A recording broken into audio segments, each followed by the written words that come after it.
this a smart strategic shift, or is it a sign of waning US influence? And what does it mean for global power dynamics? Joining us tonight to break it all down is Alastair Newton, CEO at Alavan Business Advisory. Always good to get in your perspective, Alastair. So the question is quite clear. Is this the beginning of the end for US hegemony? Trump is pulling back on military commitments. He is putting American interests first. Are we seeing a shift from the US as a global leader to the US as a global deal maker? Well, first of all, I think American hegemony finished maybe 2 decades ago, more or less. We just didn't notice particularly at the time. But a lot of what we're seeing today has been a long time coming. If you think about Barack Obama's pivot to Asia, which started around 2010, that was even before then, the Americans were complaining vehemently about Europe's failure to contribute 2% of GDP to NATO and so on. So the writing has certainly been on the wall in that respect. US rivalry with China has been growing consistently since 2016 or thereabouts. Again, the Obama administration. So really, if one thinks about this coolly, there should be no surprises about the way in which America is heading. Is America becoming a big business deal rather than a power broker? Well, let's see, because America still has the world's strongest military should it choose to use it, and it might in certain circumstances. But yes, Donald Trump does like business deals. Yes, there is a very strong business element in his stance against Europe, for example, where he's looking for tax relief for the tech giants. And there will continue to be a very strong business dimension to his dealings in Asia as well, even though they've not been quite as high up his radar screen so far as Europe and his neighbors have. Indeed. So, Alastair, now that we're hearing Trump slam Europe's Russian oil purchases, do you see that as hypocrisy or do you see it as hard truth? Can Europe actually defend Ukraine while still buying energy from Russia? Is that a pertinent question? Do you think Trump has a point over there, or is this just part of this tariff-heavy negotiation style of Trump? Donald Trump has some interesting interpretations of the facts. You may remember Kellyanne Conway's famous alternative facts from the first Trump administration. Europe does not buy very much Russian energy these days. But of course, Donald Trump is in the business of trying to boost US oil output.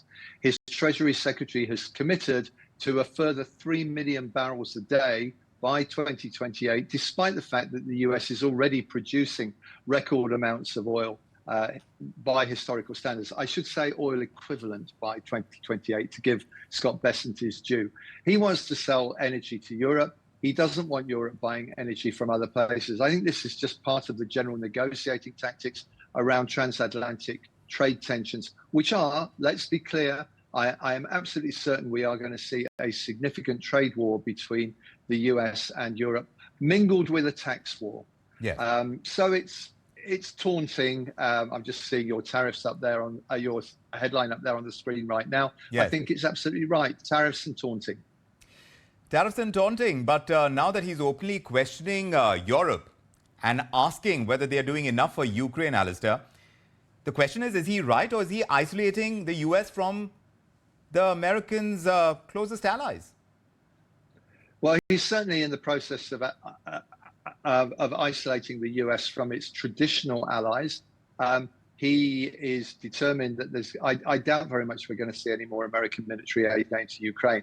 Europe could do more for Ukraine for sure, but let's keep in mind that Europe collectively has actually made a bigger aid contribution to Ukraine since February 2022 than the US has. So again, Donald Trump is, with all due respect to him, is playing a little fast and loose with the facts. Europe has stepped up significantly. It doesn't have the capability to step up in terms of military supplies, which the US does, but it has stepped up in other respects where the US hasn't. So now that he's making it clear that the US is not going to bankroll European security, and it certainly won't do it forever, the question is, can Europe actually defend Ukraine on its own, or is this just political grandstanding that's actually happening? Well, I think both Keir Starmer and Emmanuel Macron have been very clear on that they are looking for a US backstop to European security guarantees. Whether they're going to get it or not is a very open question indeed. This minerals deal does seem to be very important to Donald Trump. Yes. I'm not exactly clear why. Clearly, there is a China dimension here, given China's controls of rare earths. Yes. But the last proper survey of minerals in Ukraine was carried out in 1950. Nobody really knows what's there. So exactly, I mean, what does this minerals for security deal, what could that even look like if Ukraine hands over partial control of its critical resources to the US in exchange for security guarantees, if at all those come? Is that going to be a win-win, or is that going to be still a lopsided agreement where there are no security guarantees coming through? Well, so far, Donald Trump hasn't offered any security guarantees in return. He's regarding this as a payment for a debt. He's overstated the size of the debt quite considerably. There's nothing about the future at all, apart from J.D. Vance saying, well, if American miners are there, that's a guarantee of security. Well, it isn't, because Putin's tanks would just roll past any American site if they chose to. So you did mention China in all of this. What do you think their game plan is, Alastair? They're watching from the sidelines, but do you think they're waiting to pounce? If the US is stepping back, does this give Beijing an opportunity to expand its influence in Europe and beyond? I think Beijing already is quietly doing exactly that.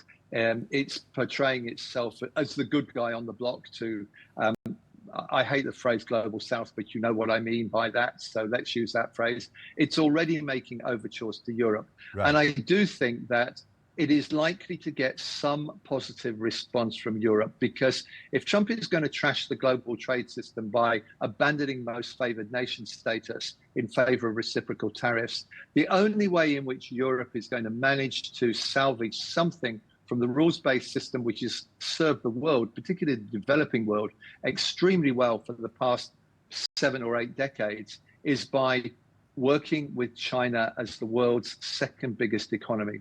Europe and China will have to work together if the rules-based trading system is going to be salvaged in the face of blatant American attempts to hold it faithfully below the waterline.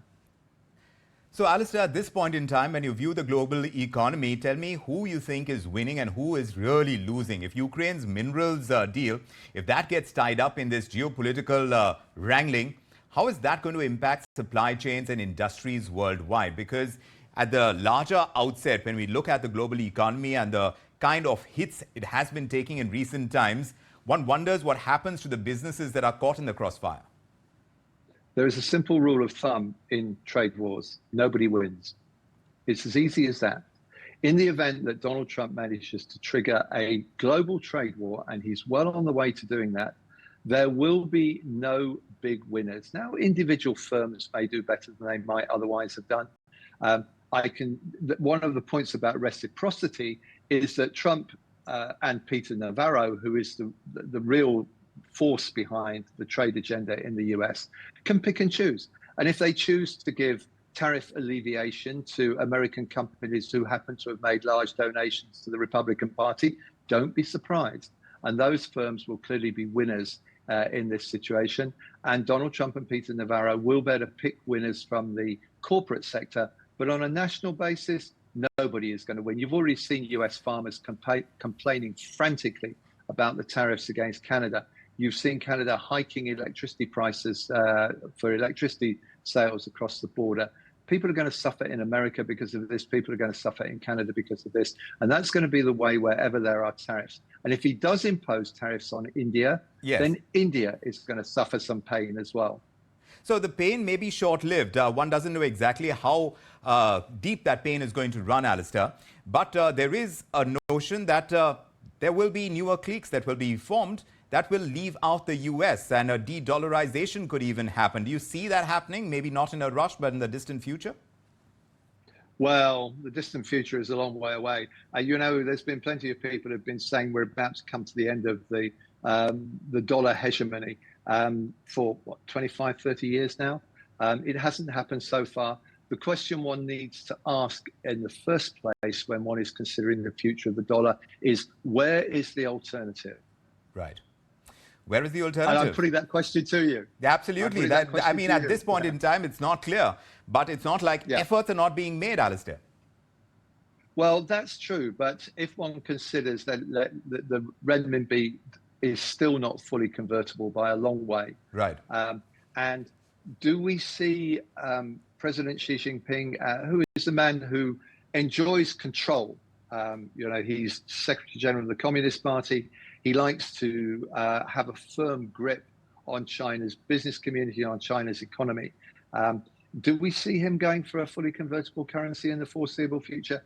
I don't think so. Now, it may be that Scott Bessent, who has aspirations to negotiate some sort of latter-day Plaza Accord, might be able to get some concessions from the Chinese downstream. But I can't see him doing that if from Xi Jinping's perspective, it looks like America is the winner.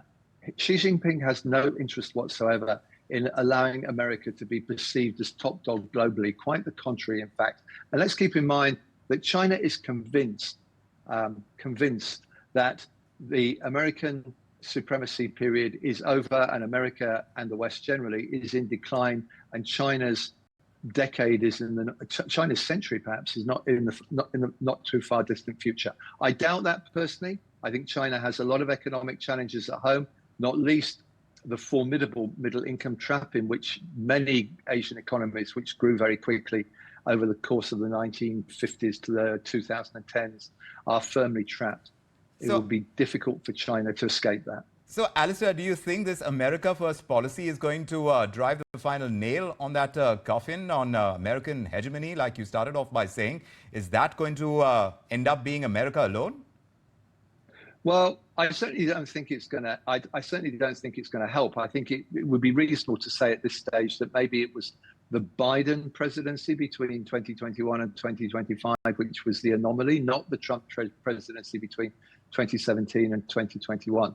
But, in the end, Donald Trump can achieve a lot. Donald Trump can clearly do a lot of things because there's not a lot of substantive resistance in the US to the way he's conducting himself at the moment. But even Donald Trump cannot buck the markets. And it's very, very important that we all keep in mind that equity markets are already reacting to tariffs, and Trump does not like sinking equity markets.